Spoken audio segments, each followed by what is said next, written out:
жақсы болады.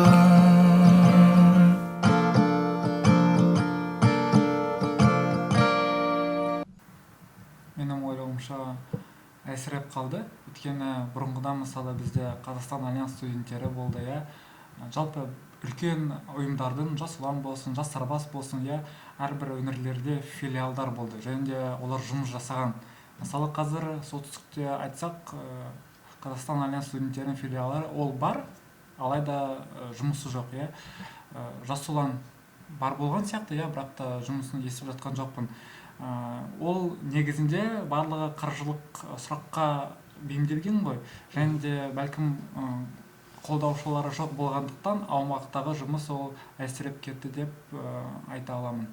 Және де қазір жастар ресурстық орталықтары бар, алайда бірнеше жыл бұрын облыстарда бөлімшелер болды, яғни управлениялар, олар жабылды, реформа болып жабылған. МРЦ-ның бөлімшелері ме?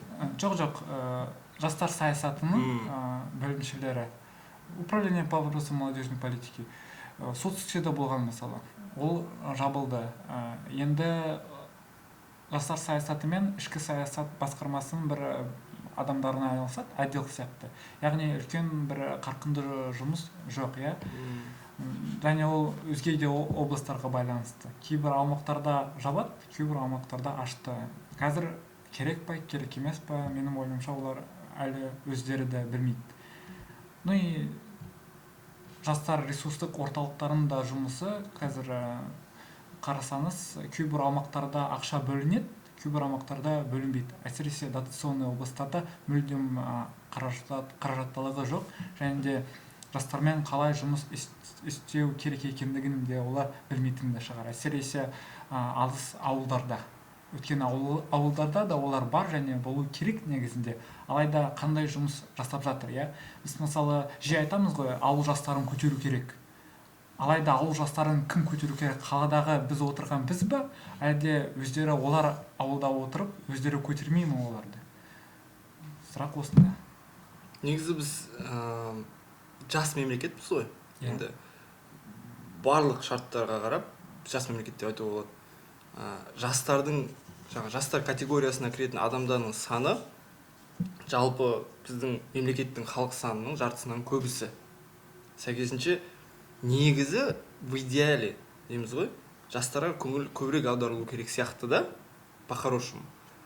Бірақ іс жүзінде МРЦ-лардың жағдайы, немесе управлениелердің жағдайы біз білетіндей. Білмеймін, меніңше, мысалы кейбір елдерде, және олар көп, жастар саясаты белгілі бір министрліктің ішіне емес, бөлек министрлік ретінде жұмыс жасайды. Ол жақсы, Мен ойлам, модернизация ретінде жастар ресурстық орталықтары кімге бағанады қазір? Олар қалалық акиматқа бағанады, отдел внутренней политики, Одан шығу керек. Олар айтып тұрғандай бөлек институт болу керек. Өйткені жастар ресурстық орталықтары оларға бағынған күнде олардың жұмысын жасайды. Олар істей алмайды, немесе уақыты жоқ жұмысын жасайды. Анда барады, анда шабады дегендей, жастармен тікелей жұмыс жасауға уақыт қалмайды. Сол себепті әрине ол бөлек институт болып қалыптастыру керек. Және де мен өзім Петропавлда тұрғанымен Қарағанды, Астана қалаларында жұмыс істеген, сол МРЦ-лармен де жұмыс істедім. Жұмыстары өте әртүрлі. Ол түсінікті нәрсе, өйткені қаражаттылығы да әртүрлі. Тіпті мемлекеттік тапсырыстар туралы сөйлессек, олардың да беріп жатқан пайдасы да әртүрлі деп айтуға болады.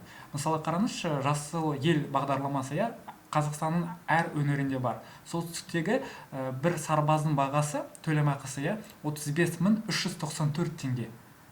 Қарағандыда қанша ойлайсыз? Астанада ше, ал сіздің аумағыңызда қанша?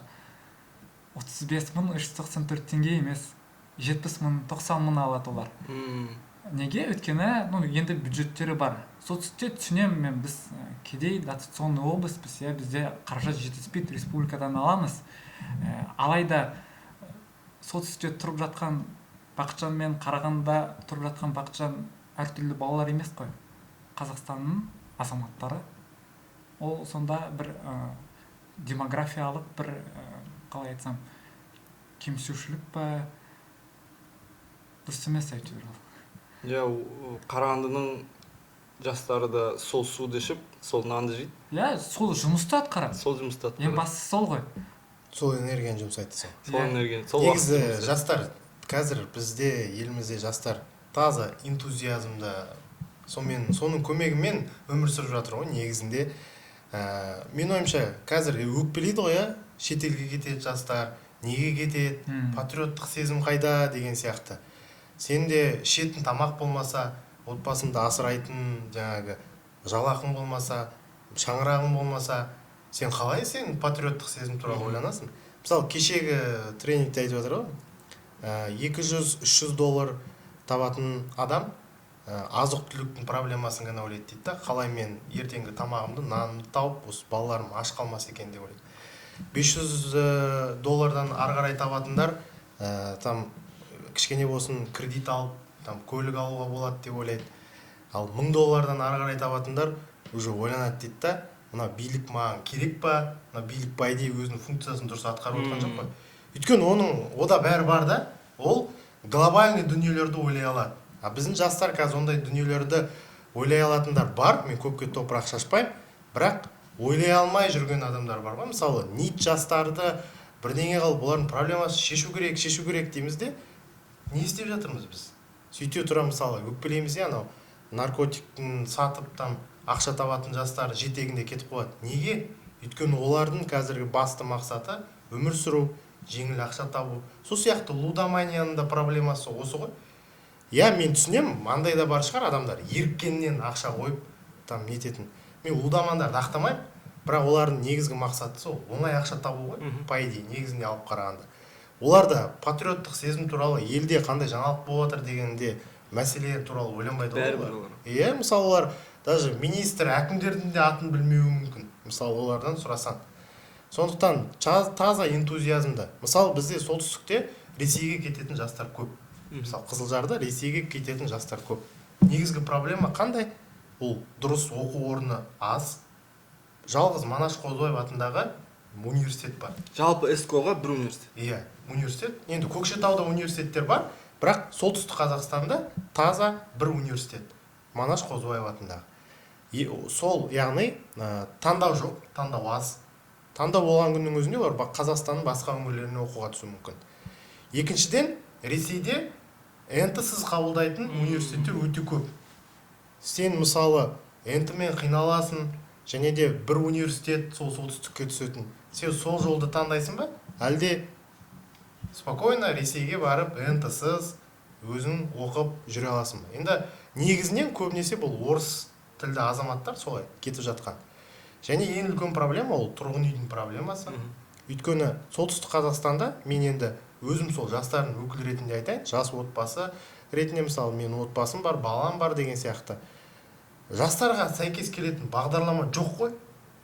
Не то что үлкендер үй алатын бағдарлама, жастарға сәйкес келетін бағдарлама жоқ. Өйткені не жоқ?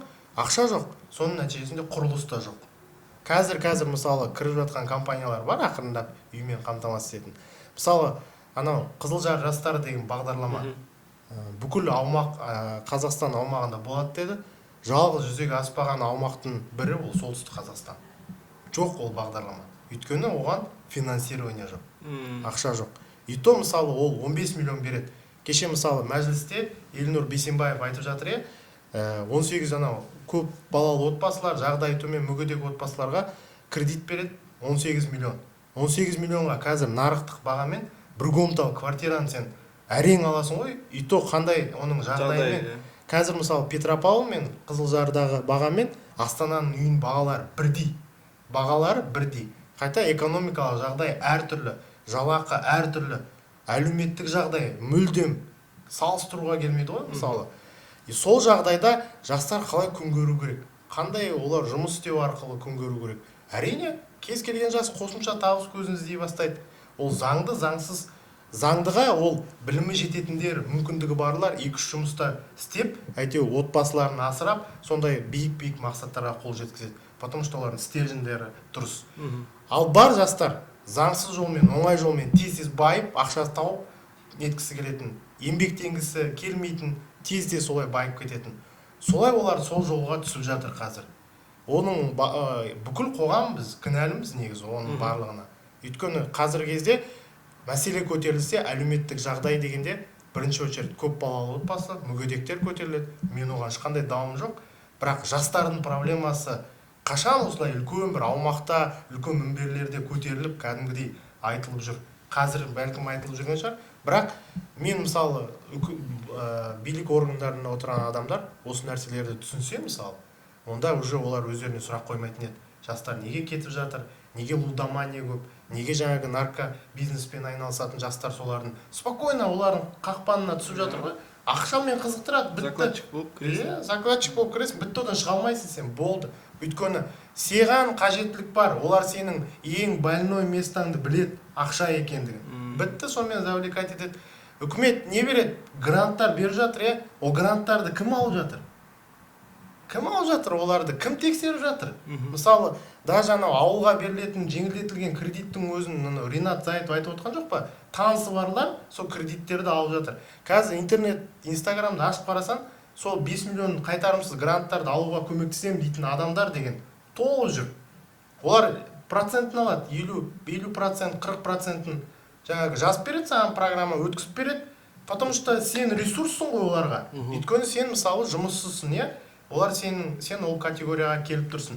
Олар сенімен жұмыс істейді, жаңағы қайтарымсыз грантты алып береді саған, өзінің үлесін алады. Инстаграмда толып жүр ғой сонда, мы поможем деген сияқты жазуға, там көмектесеміз. Осы тұрғыдан алып қарағанда мемлекеттің бөлініп жатқан қаржысы өзінің мақсатына жетіп жатқан жоқ қой. Өзінің мақсатына жетіп жатқан жоқ. Ол қағаздың есептерінде ол деген мықты. Осынша грант бөлінді. Осы заттарға ше, білмеймін, мүмкін менікі дұрыс емес шығар, бірақ жалпы ойым ғой. Бізде бірдеңке шешілу үшін президент айту керек. Сол туралы. Былай ойлап қарасаң, президент жастарға қатысты осы соңғы кездері көп бір инициативаларды айтып жатыр, лудомандарға қатысты, мефедрончиктерге қатысты, ұлттың денсаулығына зиян келтіріп жатыр дегендей. Білмеймін, зорлық зомбылық бар. Меніңше бұл тікелей жастардың арасындағы қазір өте қызу және өте актуалды тақырыптың бірі. Яғни айтылады, бүкіл мемлекеттік қызметшілер болсын, білмеймін, үкімет болсын, ойбай, осындай проблема бар екен ғой. Кірісейік, жұмыс жасайық дейді. Білмеймін, бірақ нәтижесінде жалған отчеттардың кесірі ма, әлде жалған ақпараттың кесірі ма, бірдеңке өзгеріп жатыр ма? Жоқ, мен түсінем, ол енді айтылып жатыр, Мысалы, қазіргі жаңа айтқан мәселелер енді көтеріліп жатыр. Менің ойлауымша бір мысал ретінде алайық, конкретно талқылау үшін. УПМ бар, Управление по противодействию наркобизнесу деген. Біз мысалы қоғамдық бірлестік бола отыра, жастар арасында, негізі қоғам арасында сөйлейтін азамат концепциясын құру үшін, азаматтар үшін телеграм-бот жасадық. Яғни ол қоғам инструменті. Яғни сіз УПМ-ға телеграм-бот арқылы закладчикті көрсеңіз, фотосын, аудиосын, видеосын жібере аласыз, немесе трафаретті көрсеңіз, трафареттің суретін түсіре аласыз, мынаны жабыңыз деп, не болмаса интернет сілтемесін де жібере аласыз. Біз осы жобаны ойлағанда, бізге УПМ көмектесе деп ойлағанбыз, өйткені бұл енді тікелей олардың жұмысы ғой. Сол себепті олардың жұмысымен мен жақынырақ таныстым. Меморандумға қол қойдық, телеграм-ботты аштық, 3 сілтемесін жаптық, 10 кейс бар, қазір қарастырылып жатыр жұмыс. Алайда таңғалғаным, қазіргі наркобизнес ол 360 градусқа өзгеріп қалды. Ешкім далада бола саған метамфетамин деп ешкім сатпайды. Барлығы ғаламторда болып жатыр. Сен сілтемені трафарет саған керек емес. Вообще, оказывается, тиімсіз нәрсе ол трафаретті жабу. Барлығы онлайн түрде жүреді. Қарай аласыз. Алайда УПМ-да мысалы сол ссылкаларды жабатын адамдар жоқ. Бір отдел жоқ. Қарапайым опер мен следователь ғана далада жүреді, ұстайды дегенде анда жүгіреді, ұстап алады дегенде бітті. Біз ссылкаларды тапқанда оларға жібергенде олар республика Астанаға жібереді. Астанадан олардың бір енді отделы бар, олар жабады. Көріп тұрсыз ба? Егер де әр аумақта жаңа форматта жұмыс болса, өйткені наркобизнес өзгерді, бізде олармен күресу жолы да өзгеру керек.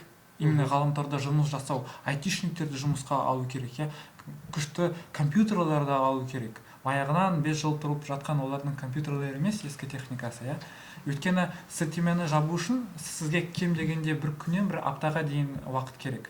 Ал оларға жаңа сілтемені ашу үшін 15 минут қажет екен. Формат жұмыстары өте ескерілген. Негізі жалпы кибер қауіпсіздік бар ғой. Ол өте ауыр тақырып сияқты да. Себебі былай қарасаң, бізге Қазақстанға алысқа кетпей-ақ, бүгіннің өзінде 28 қараша бүгін, Тогоның президенті келді. Не үшін келді? Себебі оған біздің цифровизациямыз қажет. Біздің жеткен деңгейіміз олар үшін просто вау, шын оны мойындау керек. Бірақ шынымен де, ол мысалы бүгін президентпен келіссөз жүргізіп жатыр. Берші. Цон, Егов, базар жоқ. Каспий, білмеймін. Бөлісші дегендей сияқты бізге келіп тұр. Бізге жаңағы мобилизациядан кейін орыстардың өзі таңғалып жатыр, цифровизация деңгейі әңгіме жоқ. Басқа да елдер, тмд елдер бізге таңғалуда. Бірақ біз цифровизацияны тек қаржылық, әлеуметтік өзіміздің қолжетімді дүниелерімізде пайдаланамыз. Бірақ қауіпсіздікке келген кезде біз алло, банктан звондаватсыз ба? 3 цифрды айтайын ба? Мәңіз деп беріп жібере саламыз. Одан бөлек жеке ақпараттары тарап кетіп отыр ғой. Мысалы, жұмысқа алатындарда, банктегі мысалы ақпараттар ол кімнен тарады? Ол белгілі адамнан тарады. Сол цифровизацияны негізі шынында да мойындау керек. Біздің Қазақстанда шынымен ғой енді адамдардың жағдайын кәдімгідей жеңілдетіп тастаған. Өткен жолы Тұран мемлекеттерінің жиынында да Қазақстан банктік сферадағы операцияларды жүргізуші мемлекет болады деді. Өйткені оның себебі бізде цифровизация өте күшті дамыған. Яғни түрік мемлекеттерінің арасында біздің цифровизациямыз мысалы Құдайға шүкір болып тұр да, ертең бүкіл операциялар біз арқылы жүзеге асады. Әрине бұл қуантатын дүниелер, бірақ енді жаңағы кибер қауіпсіздікке осыны қолдану менің ойымша ол енді ойланатын дүние сияқты. Өздеріне егер де түртіп алатын болса, біздің интернетімізді Жапониядан артық демей, қауіпсіздігіміз артық болғаны жақсырақ болушы еді ғой. Ол таңғаларлық нәрсе емес деп ойлаймын, өйткені коррупция жоғары мемлекетте цифровизация өте жақсы жүреді. Өйткені біз мысалы коррупциямен күресіп жатырмыз ғой. Оның ең басты жолы ол цифровизация. Өйткені әрбір адамның қайда, кімге ақша жіберіп жатқандығын, қайдан алып жатқандығын білу керек. Ол бір тиімді және де алда болып жатқан декларация, ол тиімді бір жолы деп ойлаймын. Алайда осы цифровизация цифровой бюрократизацияға өтіп жатыр деп ойлаймын да мен өзім. Бір мемлекеттік қызметшілермен сөйлескенде олар айтады, бізде қазір бюрократизация жоқ, кетіп жатырмыз, міне енді цифровизация болып жатыр. Енді сіз Еговтан андай справка аласыз, андай анықтама аласыз. Окей. Кішігірім техникалық пауза болып қалды бізде, бірақ біз жалғастырамыз. Цифровизациядағы бюрократияға. Керісінше бюрократиядан цифровизациялық бюрократияға кетпейік. Сол жайлы айтып жатырмын да. Өйткені бюрократия кезінде, сіз мысалы жұмысқа барғанда сізден бірнеше анықтама сұрайды. Ол психонарко анықтамасы, сосын тағы қандай болды? Тұрғылықты жері туралы. Соны барлығын сіз мысалы психдиспансерға, наркодиспансерға жүрдіңіз, бюрократия. Қазір біз цифровизация дейміз. Сіз енді Егов арқылы оны 15 минут ішінде ала аласыз сайттан. Алайда бұны сіз цифровизация деп айтсаңыз, мен өкінемін.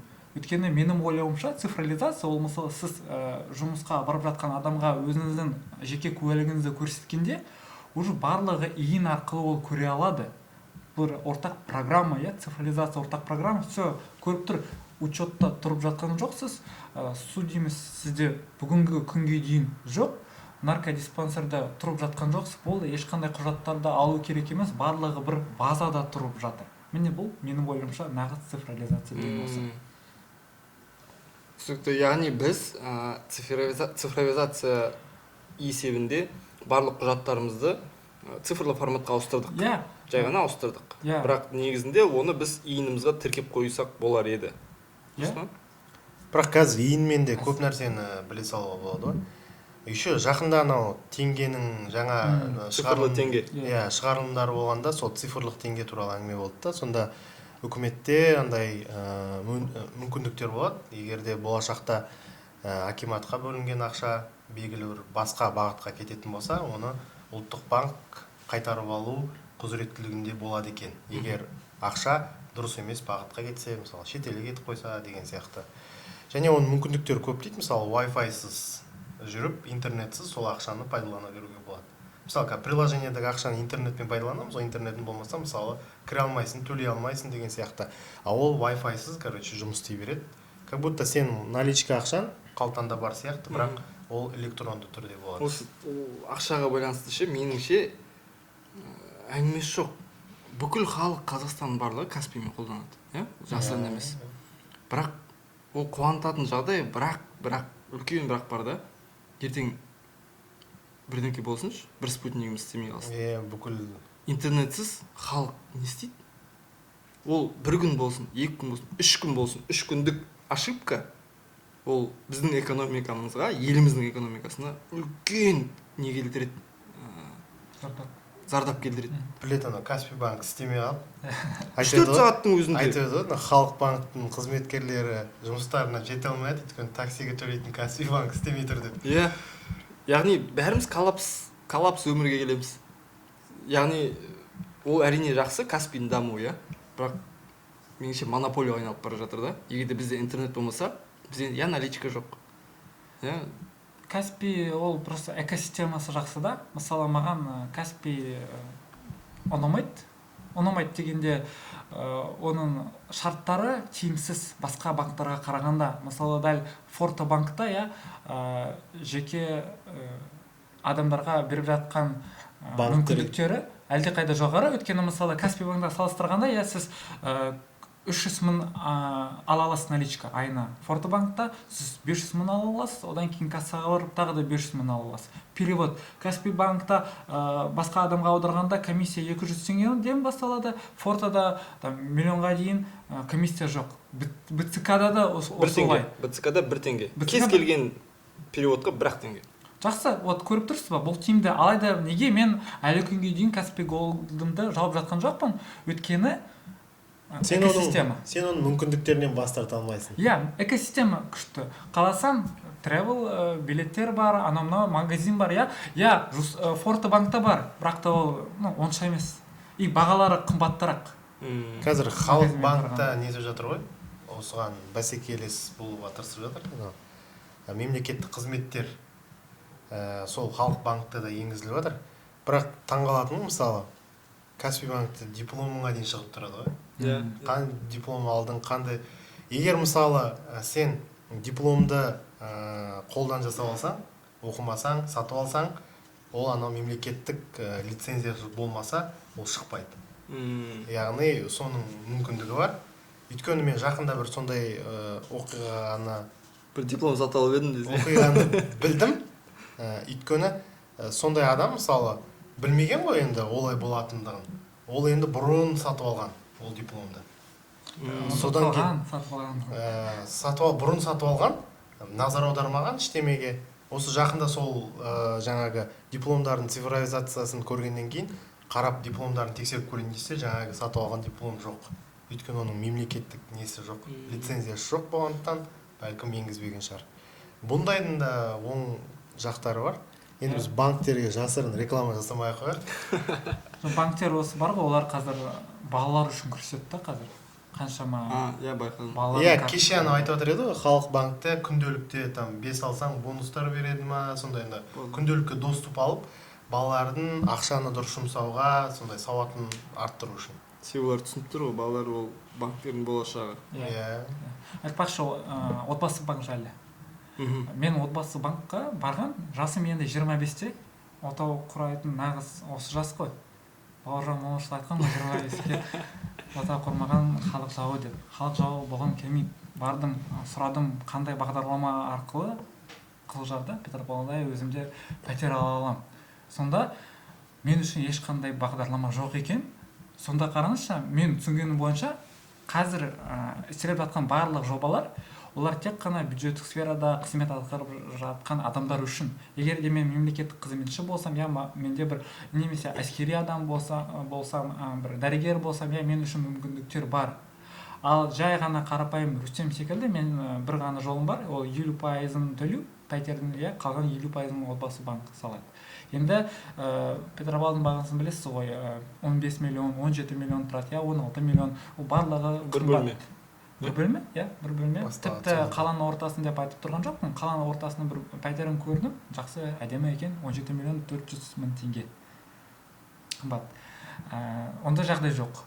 Алайда қазір ковидтен кейін біз көре аламыз, уязвимый, ол бюджеттік сферада жұмыс жасап жатқан адам емес, ал жеке кәсіпте жасап жатқан адамдар олар әлдеқайда уязвимый болып жатыр. Өйткені мысалы мен қоғамдық бірлестікте төраға болып жұмыс істеймін, қоғамдық істерді жүргіземін. Менде даже пенсионка ай сайын түсе бермейді. Жобалар болған кезде ғана түседі, алайда мен де қоғамға пайдалы заттарды істеп жатырмын, УПМ-мен жұмыс жасап жатырмын дегенде, адамдардың болашағын, сұрақтарын көтеріп жатырмын олар. Алайда мемлекеттен маған бере алатын бір мүмкіндіктер аз. Солтүстік Қазақстан жастарының мәселесін айтып жатырмыз ғой. Жаңа да орыс тілді жастар көбінесе Ресейге оқуға түседі деп жатсыздар. Жалпы біріншіден стереотип көп бізде. Астанада тұратын адамдарда, Алматыда оқыдым, алматылық жастарда, өзім адаймын Маңғыстауда, Батыста, солтүстік Қазақстан үшін, солтүстік Қазақстан олар үшін орысша сөйлейтін жастар. Стереотип сондай.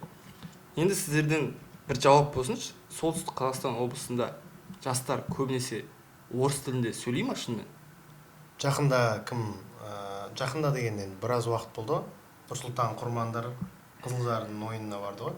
Сонда бір Ресейдің бір несінде қаласында болып жатқан ойын сияқты дейді. Өйткені анау жанкүйерлік болатын фан-клубтың өзі Қызылжардың жаңағы несін, оларға деген жанкүйерлігін, өзінің ұрандарын орыс тілінде айтып жатыр.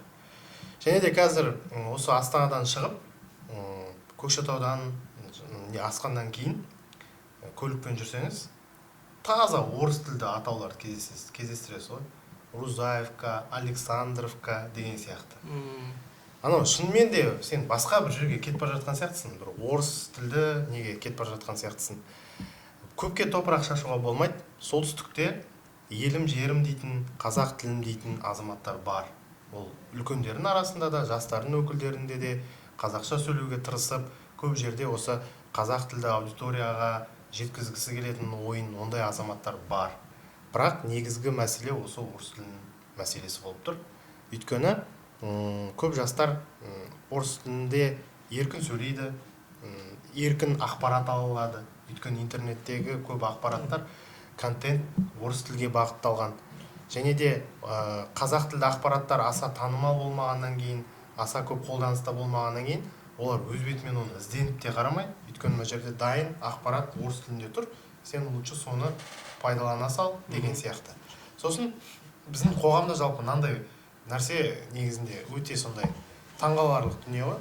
Видео айтады бәрі. Біз үйде орысша сөйлейміз, біз қазақша сөйлей алмаймыз, көп сөйлемейміз. Енді осы проблеманы шешу керек қой. Енді соны әрекет жасамасаң, ол проблема қалай шешіледі? Мысалы, ата-аналар да солай да. Мен балам қазақша сөйлемейді, біз де сөйлемейміз үйде. Енді осы мәселені сіз шешіп берсеңізші деген сияқты. Егер де оларда ниет болмаса, өздері бір әрекет жасамаса, ол проблема қалай шешіледі? Одан кейін орыс тілінде тәрбие алған, орыс тілінде білім алған бала қай тілде ойланады? Әрине орыс тілінде ойланады. Бұрын мысалы мен өзім оқушы болған кезде, мен орыс тіліндегі сабақтың сочинениесін жазған кезде, мен бірінші қазақша ойланам, сосын оны орыс тіліне аударып барып жазатын. Қазір балалар керісінше. орыс тілінде ойланады, қазақ тіліне аударған кезде оның мағынасы кетеді, Басқаша. сөздің мүлдем басқаша бағытта кетеді. Жазылымы да, қандай сөйлеу барысы да, соның барлығы. Біз уже сондай деңгейге жеттік. Біздің жастарымыз орыс тілінде ойланады. Қазақ тілінде емес, орыс тілінде ойланып барып, қазақ тіліне аударады. Қазақ тілді сабағына мынандай көзқараспен қарайды.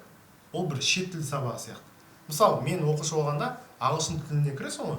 Сен сол ағылшын тілінде ғана әйтеу тіліңді бұрап, сындырып, ағылшынша сөздерді жаттап алып, бірдеме оларды айтып, әйтеу бір бағаңды алсам, осы бағамды алғаннан кейін менен әйтеу аулақ жүрсе болды деген сияқты мақсатта. А сосын біз енді дәлізге шыққанда қазақша сөйлейтінбіз, бір-бірімізбен араласатынбыз. Қазір керісінше қазақ тіліне шет тілдің сабағы ретінде қарайды.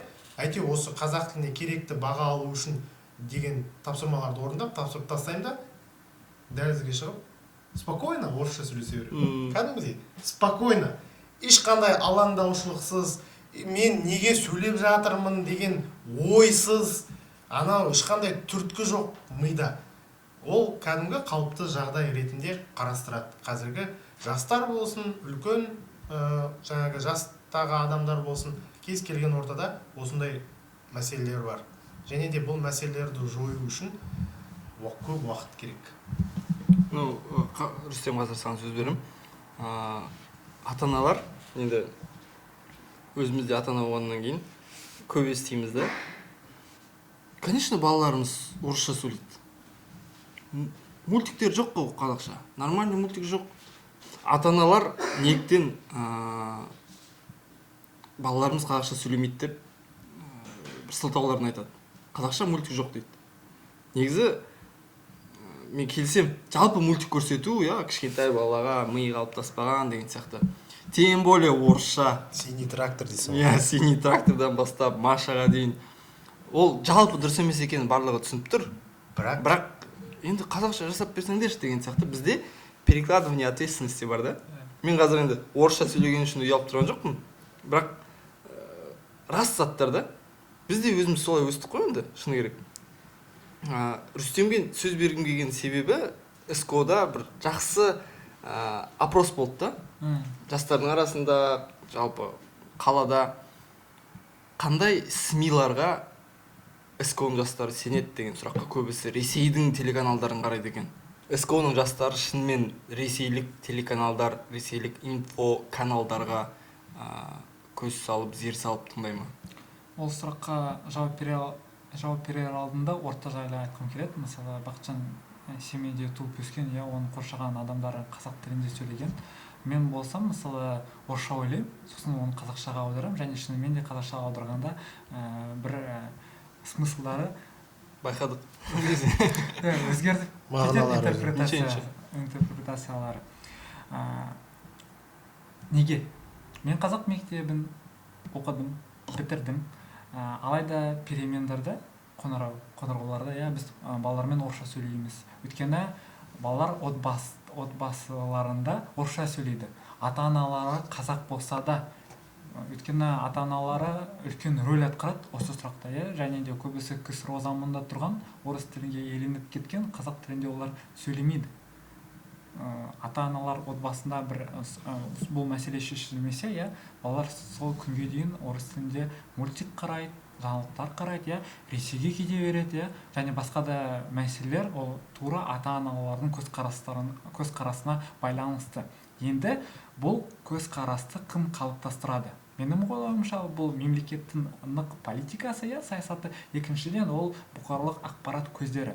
Бірінші сұраққа тоқталсақ, солтүстікте барлығын қазақша ауыстырып нету, қазақша сөйлеу деген саясаты қаншалықты нық өтіп жатыр. Ондай бір нық саясат жоқ, қазақша сөйлеңдер дегенде, тіпті мемлекеттік қызметкерлер орысша сөйлейді. Жастар ресурстық орталығында жұмыс жасап отырған кісілер де барлық іс-шараларын орыс тілінде жүргізеді. Тіпті ол кісілерді танимын, жасап жатқан жұмыстары жақсы болғанымен, олар көбісі қазақша түсінеді, бірақ сөйлей алмайды. Ондай оларға өйткені талап жоқ. Егер де ондай талапты сіз бүгін қойсаңыз, бұл ұлтшылдық болып көрінеді. Егер де ертең мен неге қазақша сөйлемейсіз деп айтсам, ол да ұлтшылдық болып көрінеді. екінші мәселе ол бұқаралық ақпараттар, иә, оларда үлкен үлестері бар, және де сол үшін біз оны зерттегіміз келді.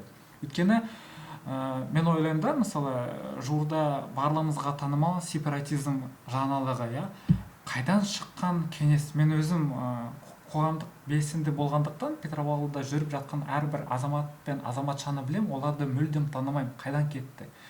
Олар сонда бұл бір пропагандадан зардап шеккен адамдар ма, әлде бір иноагенттер ма, түсініксіз, иә. Сол себепті біз осы зерттеуді өткіздік, және де зерттеу барысында көп жастар, әсіресе қазақ ұлтты емес өзге Қазақстан Республикасының тұрғындары, иә, олар Россия 1, РЕН-ТВ, Пятница деген каналдарды көреді екен.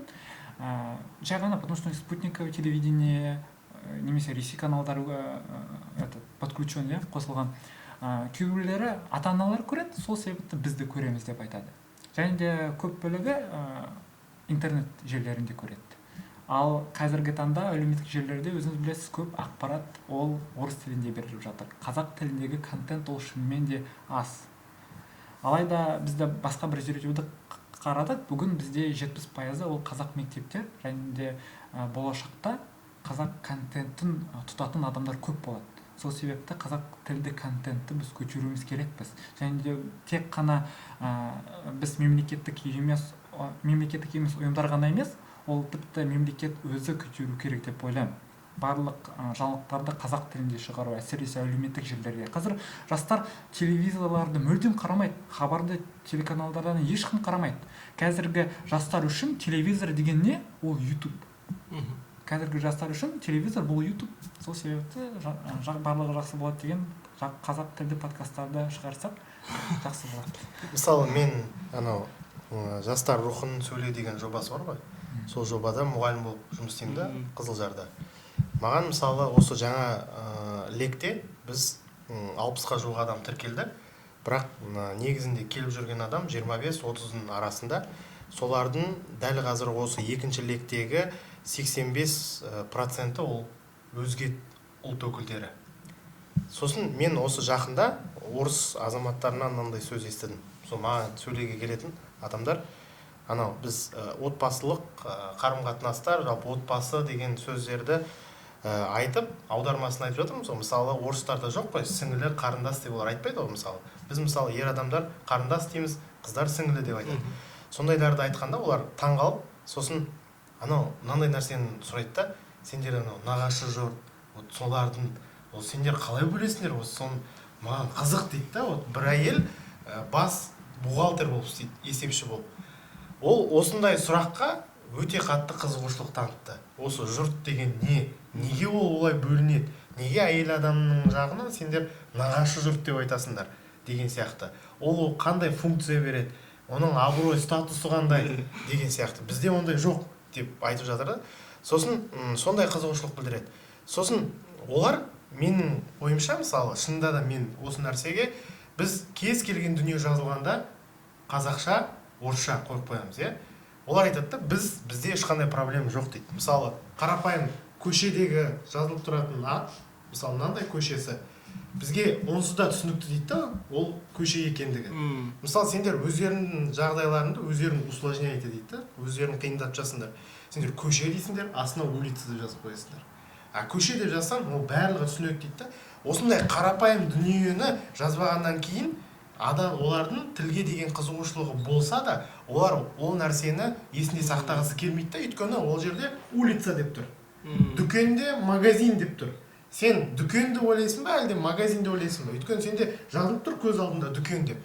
И сосын Нина Павловна деген әже 68-де уже мынандай деңгейге жеткен ғой, сабақтарға келіп жүріп, бірақ ол менің көмегіммен емес, өзі де қазақ тілінде ізденіп оқыған, көшедегі магазиндердің қазір қателігін түзеп жүр ғой. Бүйтіп айтады да, мысалы, мына жерде мынау дұрыс жазылмаған, суретке түсіріп алып қояды, мысалы, мынау дұрыс жазылмаған ғой. Соны айтады да, мысалы, бұны кім жазған? Енді бәрібір де магазиннің, дүкеннің иесі екендігі түсінікті ғой. Сонда бұл тағы бір ненің дәлелі? Бұл біздің өзімізде ғой, барлық мәселе.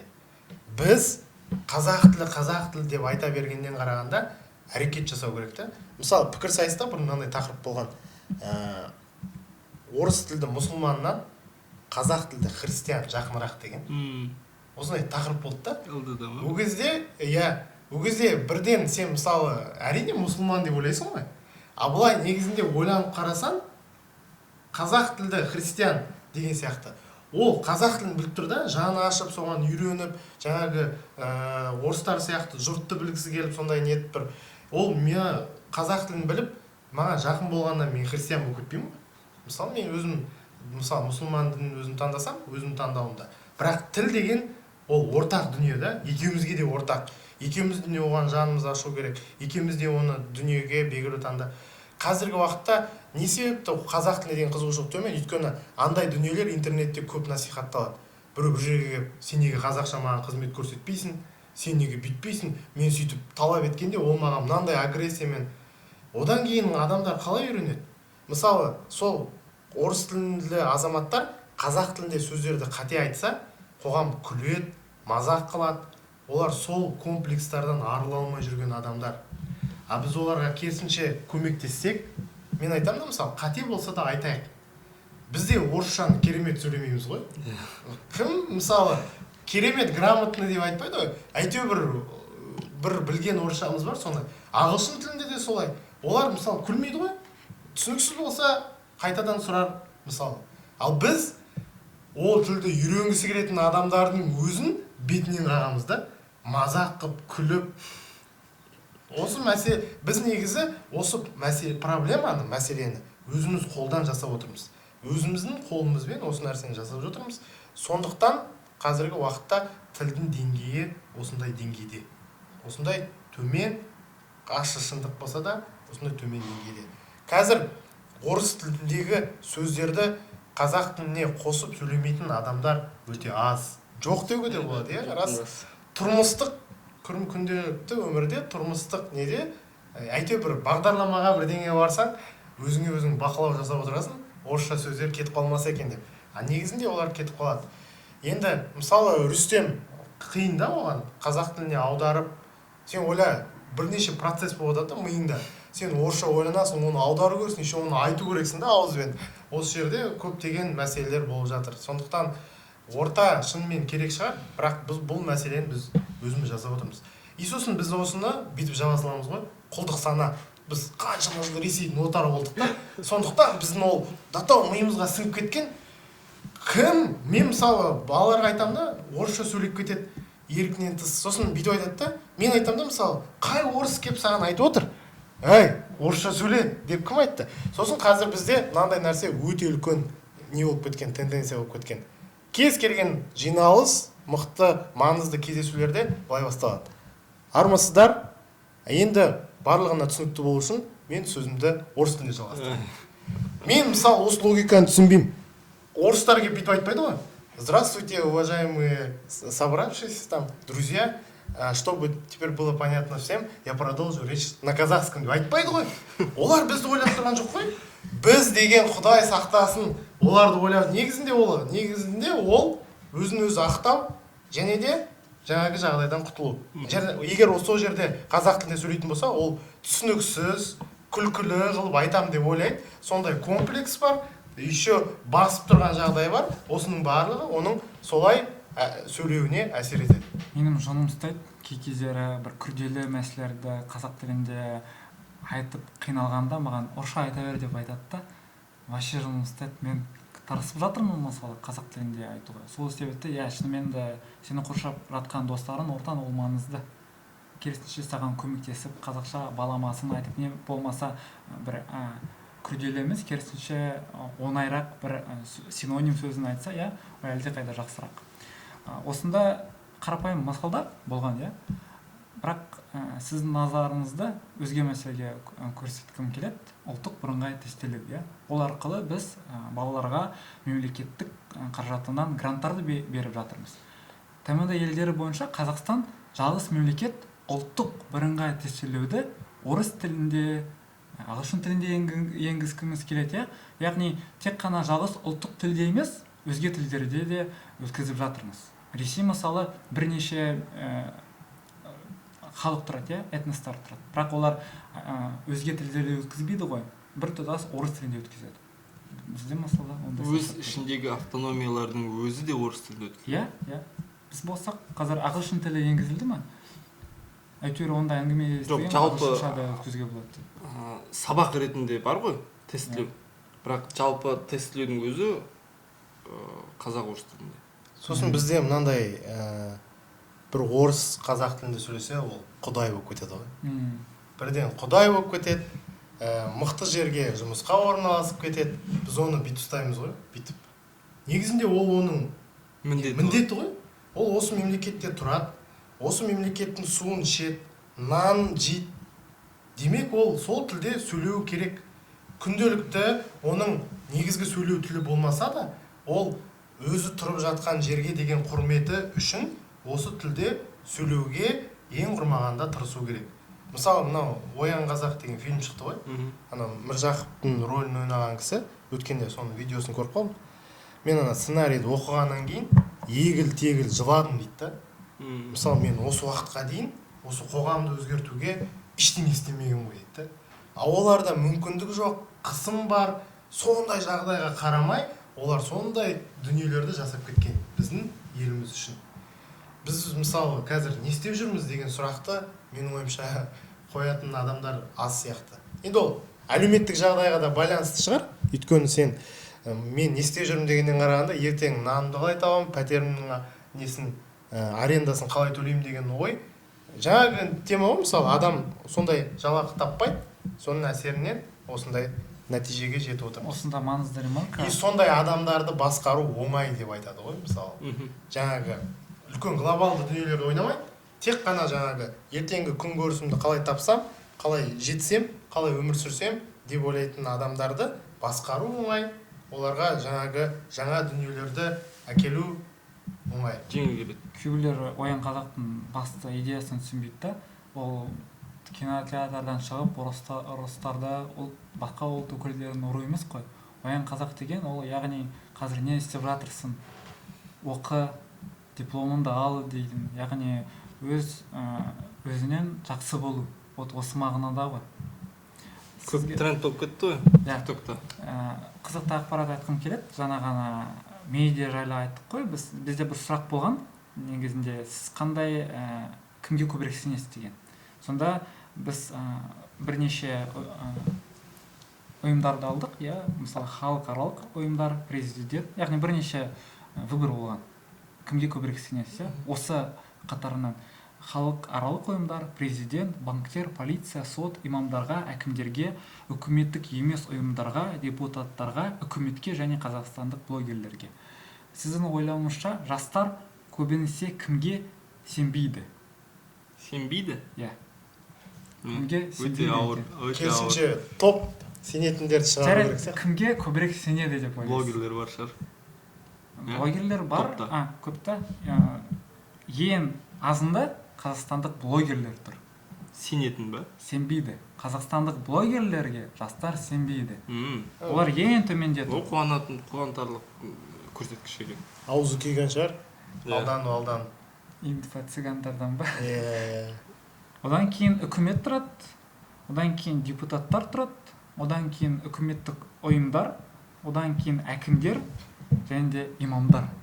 Арасы әрине үлкен емес, дегенімен әкімдерге, сол үкіметке, депутаттарға қарағанда имамдарға көбірек сенеді екен. Мен мысалы ойладым, неге имамдарға көбірек сенеді, әсіресе солтүстікте. Сосын ғана түсіндім, бір бізде форум болған, гражданский форум.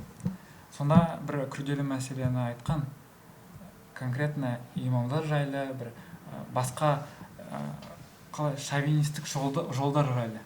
Ондай теріс ағымдар. Иә, теріс ағымдар күрделі мәселе екен Қазақстанда. Қаңтарда болған оқиғаны да сол жайлы айтып жатыр. Ол шын ба, шын емес пе білмеймін. Әйтеуір Қазақстанда әртүрлі қазір геосаясатта тұрмыз ғой, орталықта, әртүрлі идеялар және де әртүрлі әсіресе сол имам жолында әртүрлі идеялар ол жастардың санасын өзгерте алады екен. Содан шығады. Сонымен жаңағы статистика бойынша ең топта тұрған кім болды? Ол президент және де халықаралық ұйымдар. Бірінші орында президент? Жоқ. Ну, арасы көп емес. Мысалы, халықаралық ұйымдар 61,4%, президент 61%. Банктер 60%. Банктер, көріп тұрсыз ба? Қазіргі таңда банктер қандай үлкен рөл атқарады. Иә. Халықта. Бірақ қызық не екен нәтижесі. Депутат, мемлекеттік емес ұйымдар, имамдар және тағысын тағысы мына жақта қалып, сонда халық, яғни жастар, иә, дұрыс па? Иә. Жастар банкке, президентке және халықаралық ұйымдарға сенетін. Президентті көп көреді ғой. Тиктокта жүр ғой. Тигр деп, Тоқаев тигр деп. Ол тигрді жүрген алдыңғы жылы ғой. Қазір ол полиглот.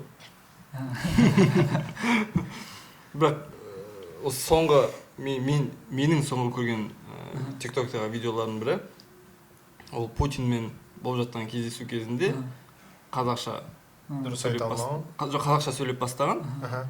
а Путиннің делегациясы ондайды күтпеген да. Ә, Қалай ол бізбен қазақша сөйлеп отыр, ойбай деп наушниктерін іздеп аудармашының қызметіне үйреніп қалған ғой. иә үйреніп қалған. Сонда мен ойлағам, неужели бірінші рет сонда Ресейдің президентінің алдында қазақша сөйледі? Бәлкім бұрын просто көрсетпеген. Негізі ол кісі андай ел күтпеген сондай қадамдарға жиі барады ғой негізінде. Сондай любит рисковать. Иә, и бәрі сондай күтіп қалады да. Тоқаев бүйтті ғой кеше. Иә. Сөйтті ғой, көрдіңдер ма деген сияқты. Оның анау өзге тілдегі азаматтармен сол тілде сөйлесуінің өзі де. Мысалы өткенде Қытайға барғанда қытайша сөйлеген біздің елде ғана емес, бүкіл Қытай соны кәдімгідей талқылады ғой, әңгіме қылды ғой. Ол да негізінде саяси не ғой, ходтар ғой. Бірақ енді ол кісінің тәжірибесіне ешкім күмән келтіре алмайды ғой. Анау дипломаттық қандай жылғы тәжірибе. Солтүстік бойынша неге кетеді? Ол да сауалына мына сұрақ болған. Сонда үш негізгі себебін анықтадық. 47% жақсы табыс табу үшін. Сол себепті жақын омбыға ғана емес, Астанаға да кетіп жатыр. Ресейге ғана емес, басқа аймақтарға біздің. Мына көрсеткіш тек Ресейге қатысты емес. Жоқ, ол жалпы СКО-дан кету ма? Не үшін кетесіз дегенде жақсы табыс алу үшін. Яғни көбісі омбыға кетпейді, Астанаға да кететіндер аз емес. Өзін өзі дамыту үшін. Екінші. Яғни сол университет жалғыз ғана. Үшіншіден ол кәсіби өсу. Тұрғын үй деп те қосып қою керек қой.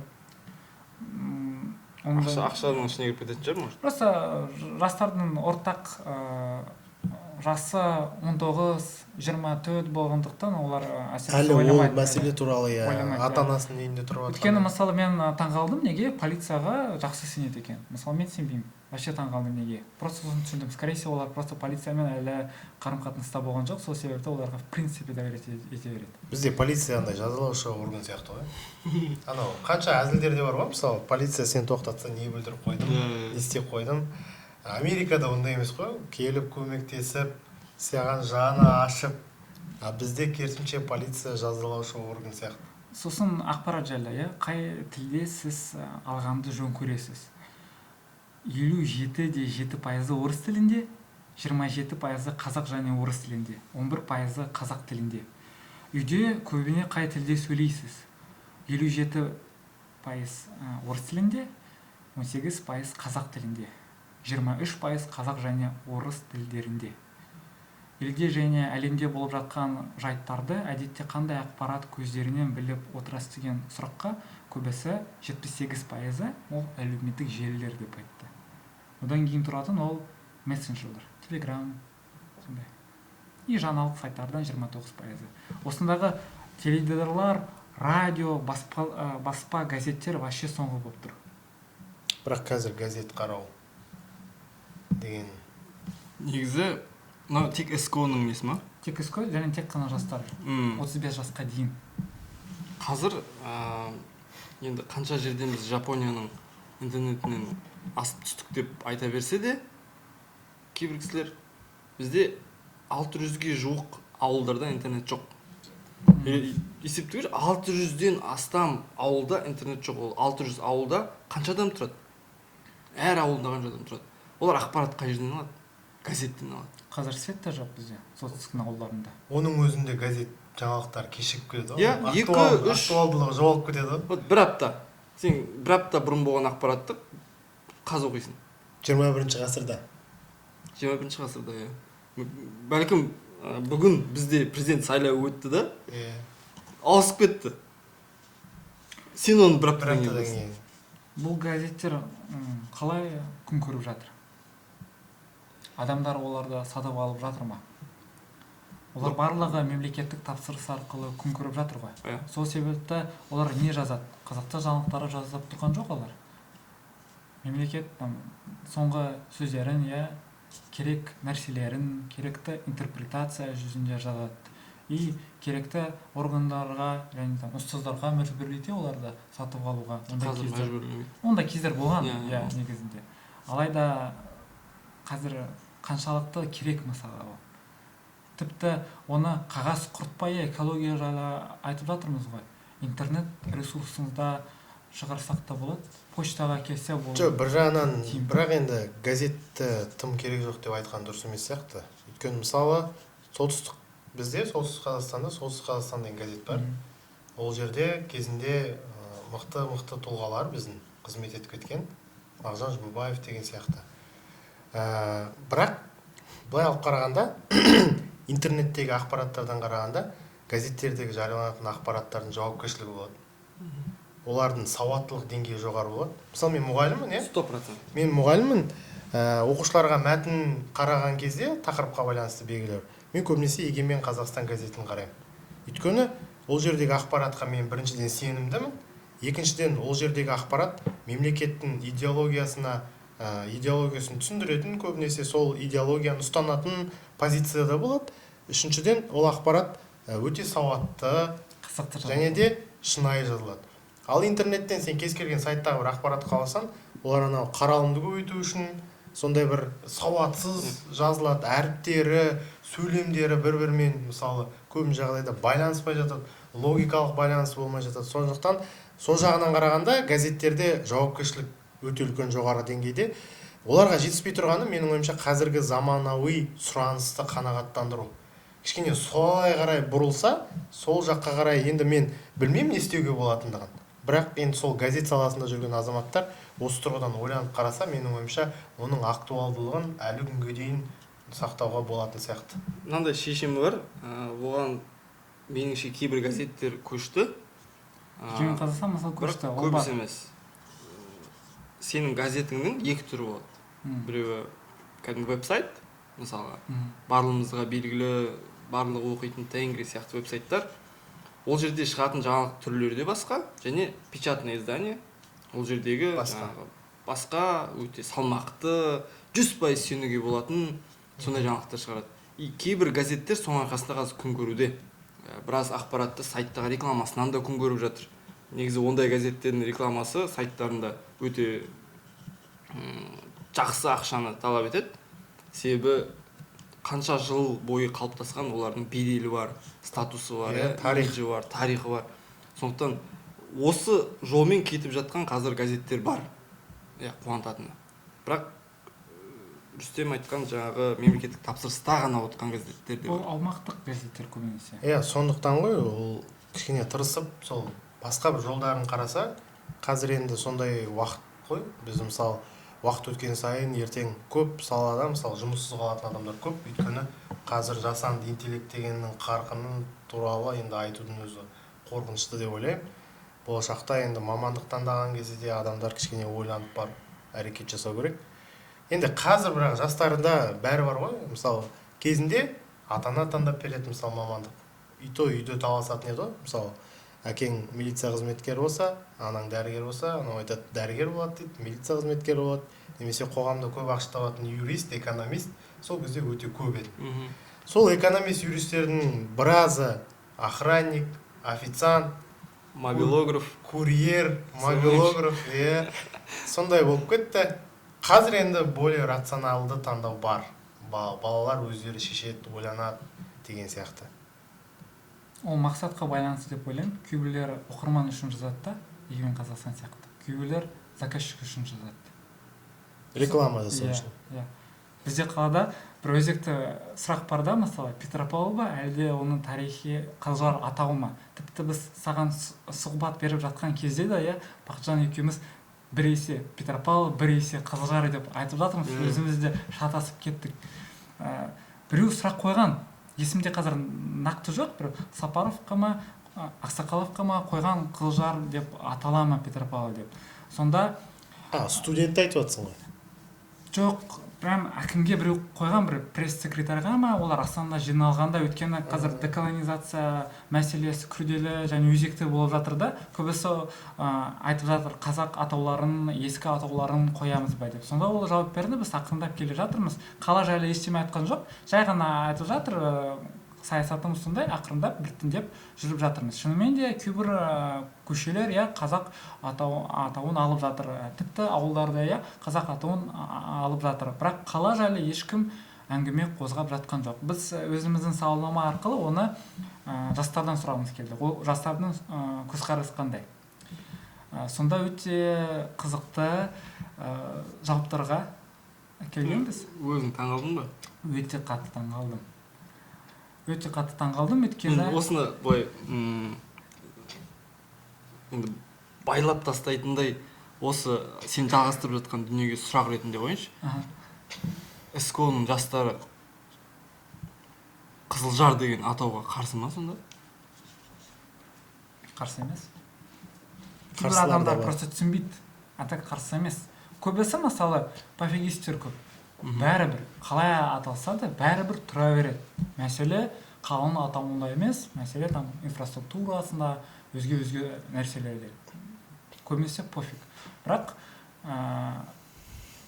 қазақ ұлтты балалардан сұрасақ, кейбіреулері, біз басынан айтайыншы, осылай алғашында жай ғана жастардан сұрағанбыз, и көбінесе өзге ұлтты адамдар, әсіресе орыс ұлтты адамдар кездесті, олар қарсы болды. Не үшін? Жоқ, қайдағы тарих?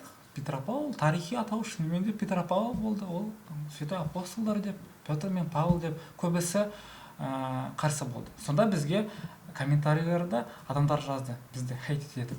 Әй, немене олардан сұрап жатсыздар, қазақ балаларынан сұрамайсыз ба деп. Жақсы, таза қазақ балаларынан сұрақ деп шештік. Қазақ балаларынан сұрадық. Енді көбісі деп жауап жатыр, дей тұрғанымен табылды, кейбіреулер жоқ. Петропавл как-то по-родниному слышится деп. Ну, то есть жақын оған естіледі Петропавл атауы деп. Кейбір бір бала айтқан, жоқ, түс емес, Қызылжар это просто местность была, а крепость Петропавловск, поэтому Петропавловск болу керек. Ол мысалы бала түсінбейді, ол колонизация кезінде крепости салып Петропавл деп атауына. А так шынымен Қызылжар болып жатқандығына мысалы бұл баланың санасында ол жоқ. Осында мемлекеттің саясаты, әсіресе жастар саясаты қалайша жастар санасына әсер етіп жатқандығын әлде әсер етіп жатқан жоқ па? Соны көре аласыз, Осы жерде сіз мемлекеттік пропагандасының жастарға әсер беріп жатқандығын көре аласыз. Эффективтілігі бар ма, жоқ па? Осы сауалнама арқылы деп ойлаймын. Бірақ TikTokта ең мықты жарған рекқа өткен видеомыз, ол бір славян қызы айтады, Қызылжар деп ату керек, өйткені болашақ ұрпақ үшін, олар білуі керек, бұл тарихымызды білуіміз керек біз деп. Сонда комментарийдар 200-ден астам комментарий болған, айналайын сара қызымыз деп, сара баламыз деп. Ана өзің айтқандай біреу орыс азамат қазақша сөйлесе, немесе Қазақстан туралы жақсы бір істер айтса, болды, қолымызда көтереміз. Және де бұл сұрақтарды біз зиялы қоғамға да қойғанбыз, ақсақалдарға, жолда оларды кездестік. Олар да бұл сұрақты көтерген екен. Шынымен де ғаламторда сіз қарасаңыз, 2017 жылғы бір Қызылжарды, Петропавлды Қызылжарға атауын ауыстыруын, 2015 жылы деп әртүрлі материалдар шыға береді. Ол біз ғана бұл сұрақты көтеріп жатқан жоқпыз қазіргі уақытта. Ол баяғыдан өтіп жатқан әңгіме. Алайда бұл уақыттың бір ортақ белгісі мемлекет тарапынан бұл ешқашан да қарастырылмаған. Негізі қаланың атауынан бұрын қарапайым бір көшенің атауын ауыстыру үшін ономастикалық комиссия өте ұзақ отырыс жасайды ғой. Қазір көбінесе мәслихатта шешіледі ғой негізі бұл мәселелер. Мәслихатта кімдер бар депутат ретінде? Ең бірінші кезекте сол сұраққа назар аудару керек деп ойлаймын. Өйткені ол жерде орыс тілді азаматтар бар, орыс ұлтының өкілдері бар, өзге ұлт өкілдерінің азаматтары бар. Солар не деп дискуссияға түскенде айтады? Жоқ, қалдыру керек.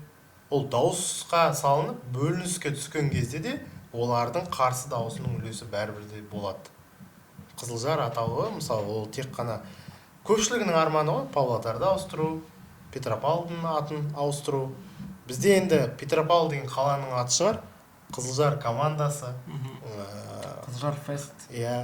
хоккей клубының аты Құлагер деген сияқты. Қызылжар қонақ үйі бар. Бірақ енді Петропавл. Мен енді өз басым ол сауалнамаға өзімде қатысып, азаматтық ойымды білдірдім. Негізі Қызылжар деп аталуына негіз жоқ болса, мен түсінетін едім. Мысалы, кезінде орыстың көкесі Петр мен Павел кеп сол жерге өркендетіп, құдайым-ау, дамытып сол жерді кетсе, немесе заңды атауы деп айтатындай, қазір мысалы солар сөйтіп айтады ғой, ол деген заңды атауы, ол жердің тарихи атауы қалыптасып қалған. Егер оны өзгеріп кететін болса, Петропавлдың жағдайы нашарлап кететіндей. Негізінде бар ғой құжаттар, интернет желісінде толып тұр.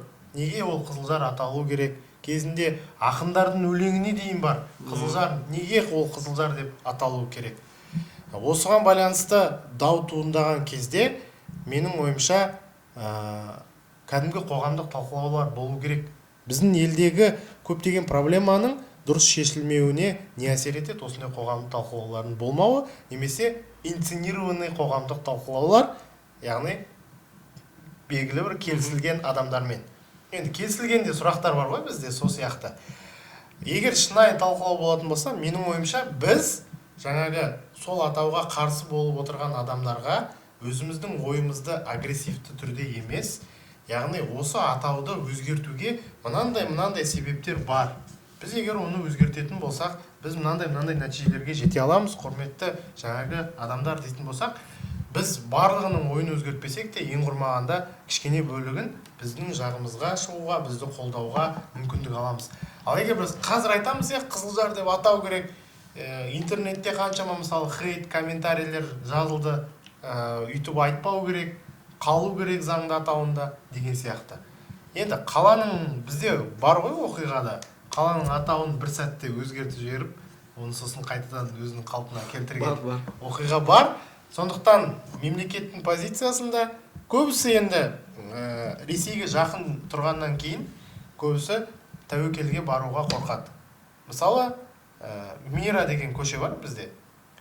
Мира деген көше әр қалада бар сияқты. Мира деген көше, соны бейбітшілікке ауыстыру үшін ауыстыра алмаған ғой негізінде. Қаншама дау болған, анау интернетте де бар. Орыс ұлтының өкілдері, үлкен кісілер тұрып, кәдімгідей жоқ деп, соған түбегейлі агрессивті қарсылығын білдірген. Қазір ол көше қалай аталады? Қазір ол көше Нұрсұлтан Назарбаев атында аталады. Яғни ол Мира емес қазір, ол Нұрсұлтан Назарбаев көшесі. Енді бұған кімнің қалай қарайтынын мен білмеймін, бірақ осы тұрғыдан алып қарағанда негізінде алғы шарттар бар, бірақ бір адамдар, тұлғалар осы нәрсені қалайды ма, қаламайды ма? Егер қалайтын болса, ол қандай жағдайда болу керек? Мен өз басым, егер сондай қоғамдық талқылау болса, ең құрмағанда 5 орысты алдыма отырғызып қойып, мен оларға түсіндіретін едім. Пожалуйста, түсіндіңдерші. Түсіндіруге тырысатын едім, агрессивті емес. Мысалы айтатын едім, сендер осы жерде тұрып жатсыңдар. Бұл біздің, мысалы, Қазақстан кәдімгі тәуелсіз, ешкімге ешқандай, біз енді көп конфликтті жағдайларда үнемі нейтралды позицияны қабылдайтын, жаңағы бейбітшілікке жақын адамдарымыз ғой. Мысалы, полигонның өзінен бас тарттық. Әйтпесе мысалы сондай қарулар болатын болса, біздің қазір жағдайымыз қандай болатын еді.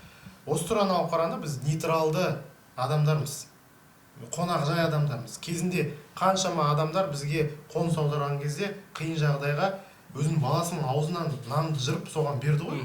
Мысалы кезінде тәуелсіздік алған жылдардан кейін анау шығыс Қазақстанда Өскеменде кімдер көтерілген жоқ па?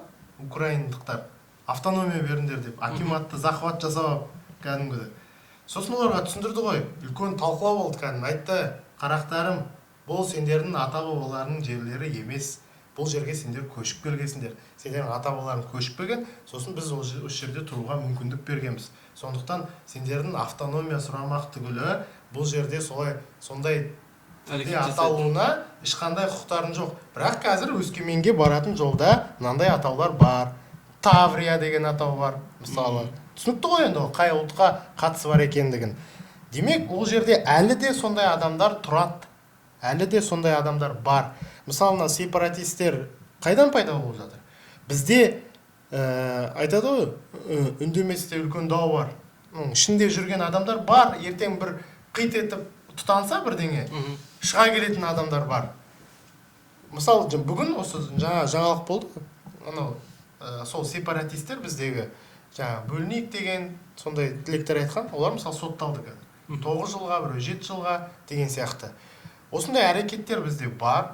Енді біз Өскемендегі автономия сұраған адамдар сияқты, біз қазіргі сол Қызылжарда тұрып жатқан, дауыс бере алатын, сол атауды өзгертуге бегір әсер ете алатын адамдарға осы нәрсені жеткізуіміз керек.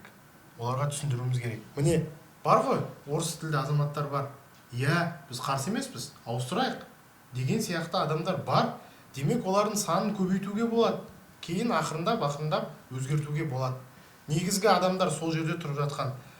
Қазақстанның азаматтары да ой пікір білдіруге құқықтары бар, бірақ енді сол жерде тұрып жатқан адамдардың дауысы ең негізгі рөлді атқарады. Осында менің ойлауымша тағы да біреу искусственно төтек беріп жатыр. Өйткені біз мысалы видеоны салғанда, біз көп видеоны салдық. Сіз 4-5 жылдан өзіңізді кім көргіңіз келеді дегендей басқа да сұрақтар болған.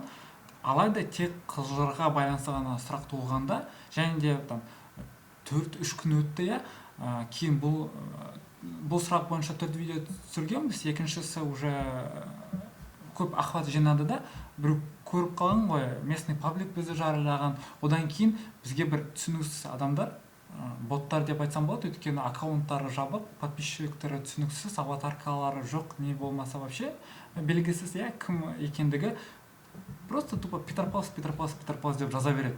Біз сол видеоның астында сұраған да жоқпыз, ал сіз қалай ойлайсыз деп сұрақ қойған жоқпыз. Біз жай ғана адамдардың ойларын көрсеттік, болды сонымен. Бірақ олар Питер Палс деп жазылып жатыр. Демек, біреу көрсеткен ғой бұл видеоны. Біреу айтқан осындай комментарий жазыңыздар деп. Және де одан кейін білуімше бұл соңғы болып жатқан оқиға емес. Басқа да осындай сұрақтар туылғанда табылады ондай адамдар. Келіп, мысалы, Мира көшесіне сияқты шығып, айтады, жоқ, біз қарсымыз деп. Бірақ оны Мира көшесін кейін біз ауыстырдық қой. Оған қарсы шыққан адамдар болды ма? Болмады. Демек, ол уже басқа адамдарға керек емес болды. Ол да енді әр елде жүріп жатқан политтехнологияның тәсілдерінің бірі ғой.